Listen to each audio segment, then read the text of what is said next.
Hi all, today's video we are more focusing on the foreign key relations.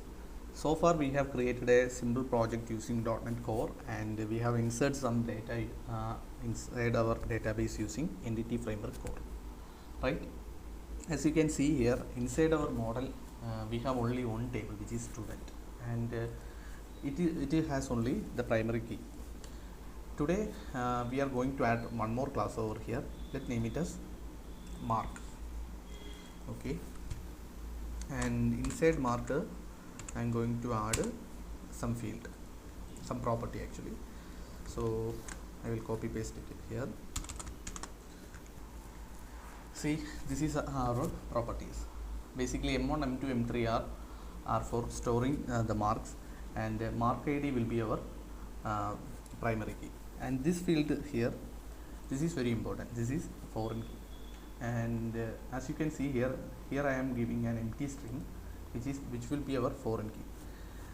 Actually we need to give the name of our students tables primary keys name, so it will be ID. I am going to copy and paste it over here.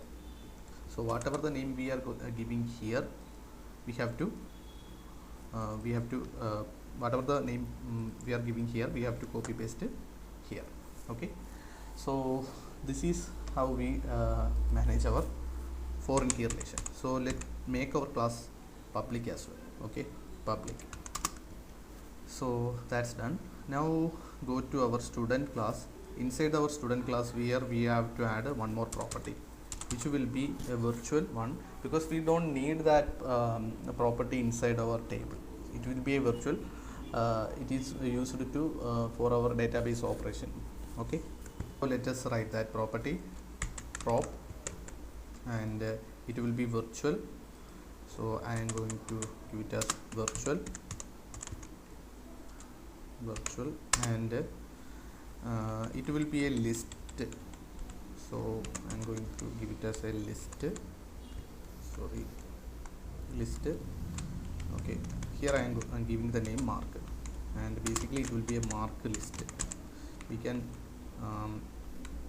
store as many mark here.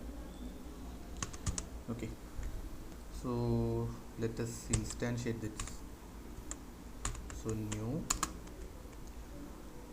list of marker, parenthesis and semicolon.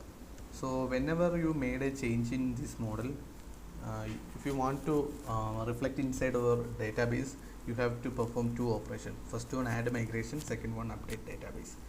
So let us do that. Go to the tools and go to the NuGet package manager console. Now let us add our migration. Add hyphen migration. So let's name it as mark.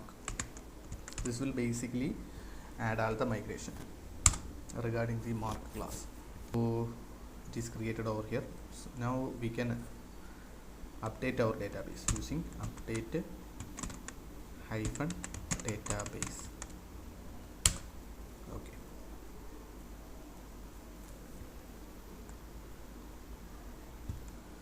now let us check our database. Let's refresh our code. Database, yes, here it is. Our table database are created. Inside the table you can see here two tables are created, mark list and students.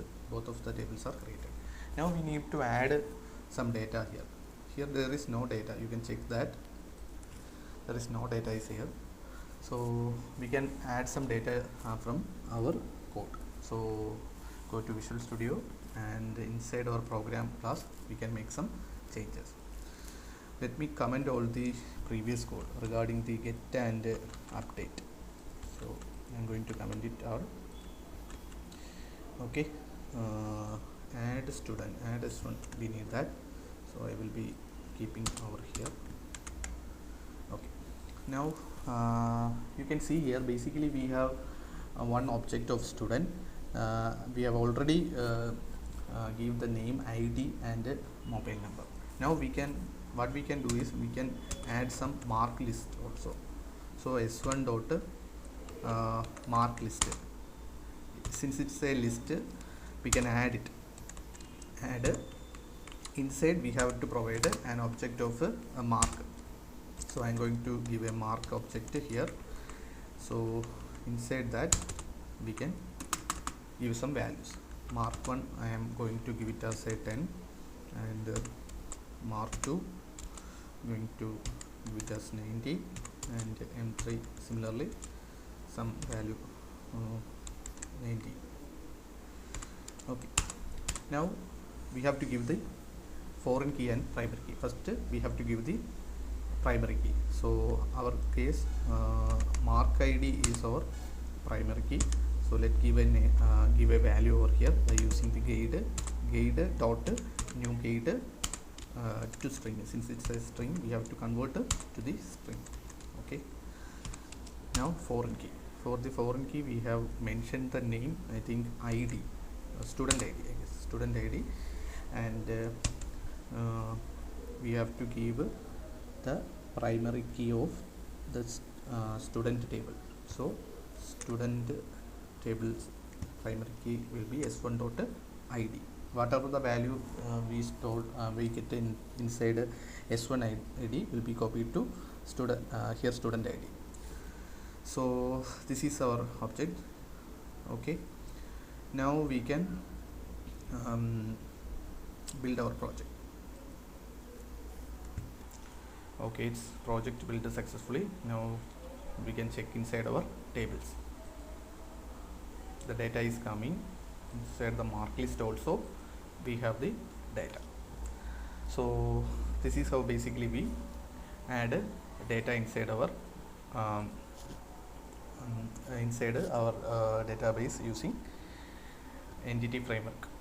Okay, thank you.